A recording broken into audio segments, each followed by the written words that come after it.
gonna drop off my snowboard to get waxed because snowboarding season's coming along soon. And I was thinking about, switching my car over from, it's bagged right now, obviously. We're probably gonna keep the suspension, but with these wheels, I'm obviously gonna go back to stock wheels. But I was thinking, as far as the build goes, there's really nothing much I can do unless I go Overland build. And that's what I'm thinking of going. I'm thinking of going that route. Because the only thing I can do right now is probably, mess with the engine, but I really don't want to do that. So I was thinking it would be cool if I put the stock wheels back on and then look for wheels that are good for overlanding. I don't know, maybe you guys know of a good type of wheel that's good for overlanding. I mean, you could also I'm trying to find a roof rack right now. Overlanding, there's a bunch of different variables and the car needs to be really high. From what I understand, I feel like the air will do good, and I don't feel like installing the old suspension. If something does happen and it breaks, I'll install the old suspension.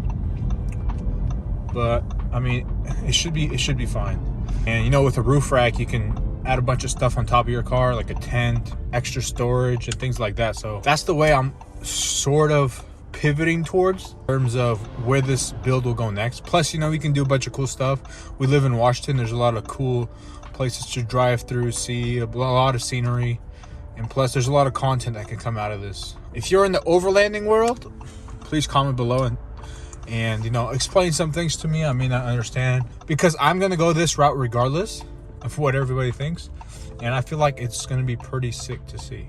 You bag a car, right? The only thing you can do is really wheels and tires, and there's nothing else. This is the car fully aired up, and I feel like it's it's decent ride height to go off-roading in. It just depends on if the airbags can handle it.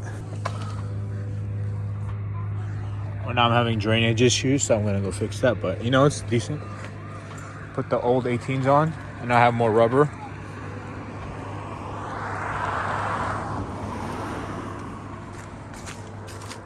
All right, I got the jack. There's like water underneath my floor. Drains aren't working, but see, the car goes pretty high with the air suspension. It might not be ideal for overlanding or off-roading, but we're gonna go with that. And if it does break, we'll put on the old suspension like I mentioned, but that's the route I'm gonna take. Let me know what you guys think. This car was actually this build will probably be inspired by this guy right here.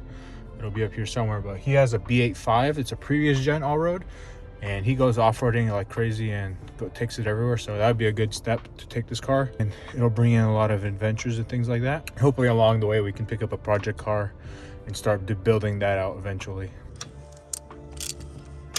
All right, I got my wheel off. You can see the bag right there, but I'm trying to find a drain plug so I can drain out the water that's slushing around in the back of the car.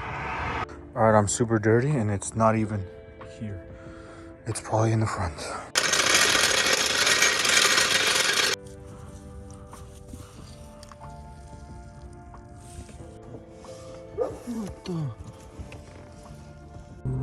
All right, so it wasn't on that side. This video is getting kind of repetitive, but I mean, we're gonna check the front left. I'm gonna take apart the whole wheel well on this side and check if there's any drains there, and hopefully we find the spot because it's getting damp. And my last resort will probably be either take it to the dealer or drill a hole in the bottom of the car and have it all drain out. Because there's like no YouTube videos. Everything that they suggested I already did.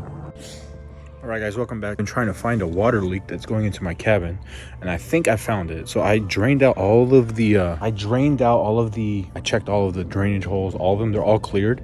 And my final culprit was that the airlines, since they run through the firewall, when the water was coming in, it was going over those lines and going through the firewall into my cabin.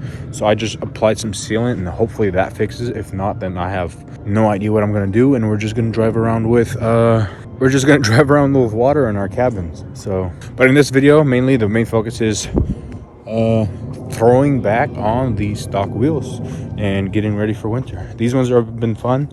I mean, since they're super stretched, they're always going flat, so might as well change out the tires today. I mean, the wheels today. So stay tuned. And as you guys saw, I'm trying to go an overland build, and this is kind of like step one to that today. So we're gonna go ahead and get that done. They're the old ass wheels. I'm gonna put them on today. Still good rubber. There might be holes in them somewhere. Who knows? Stock boys. Probably gonna be way better ride quality too, because I'm not on rubber bands anymore.